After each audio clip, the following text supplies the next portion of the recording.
আগামীকাল শনিবার 30 মে 2026 Tripura Santiniketan medical college ও হাসপাতালের ওপিডিতে থাকবেন জেনারেল মেডিসিনে অধ্যাপক ডক্টর স্বপন সরকার, ডক্টর মৌমনা দাস, ডক্টর সাগর সাহা এবং ডক্টর রবীন পাল। শিশু বিভাগে থাকবেন doctor Swapna Sinha, doctor Olivia Dasgupta, doctor অনুভব ঘোষ এবং ডক্টর নীলাঞ্জন মজুমদার। প্রসূতি ও স্ত্রী বিভাগে থাকবেন ডক্টর মেজর মাহবুবুর রহমান। চক্ষু বিভাগে থাকবেন ডক্টর পায়েল চন্দ্র বক এবং ডক্টর তুষিমল শক। ইএনটি বিভাগে থাকবেন ডক্টর প্রাণগোপাল দত্ত এবং ডক্টর শান্তনু রয়। অ্যান্টিডায়াবেটিস বিভাগে রয়েছেন ডক্টর মঞ্জুরি সূত্রধর। জেনারেল সার্জারি বিভাগে রয়েছেন doctor Debdeep Debnath.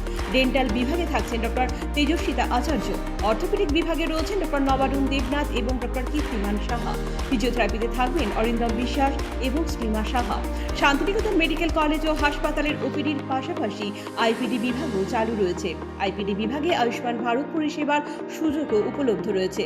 General medicine, general surgery ও চোখের চিকিৎসা, এই তিনটি বিভাগে আয়ুষ্মান কার্ডে স্বাস্থ্য পরিষেবা দেওয়া হচ্ছে। আপনার স্বাস্থ্য আমাদের দায়িত্ব। বিশেষজ্ঞ চিকিৎসক, অত্যাধুনিক যন্ত্রপাতি ও উন্নত পরিষেবা মাত্র 10 টাকার বিনিময়ে আপনারা সপ্তাহে সোমবার থেকে শনিবার প্রতিদিন সকাল 9টা থেকে বিকেল 5টা পর্যন্ত এই ওপিডি বিভাগে বিশেষজ্ঞ চিকিৎসকদের কাছ থেকে উন্নত চিকিৎসা পরিষেবা আপনারাও নিতে পারবেন।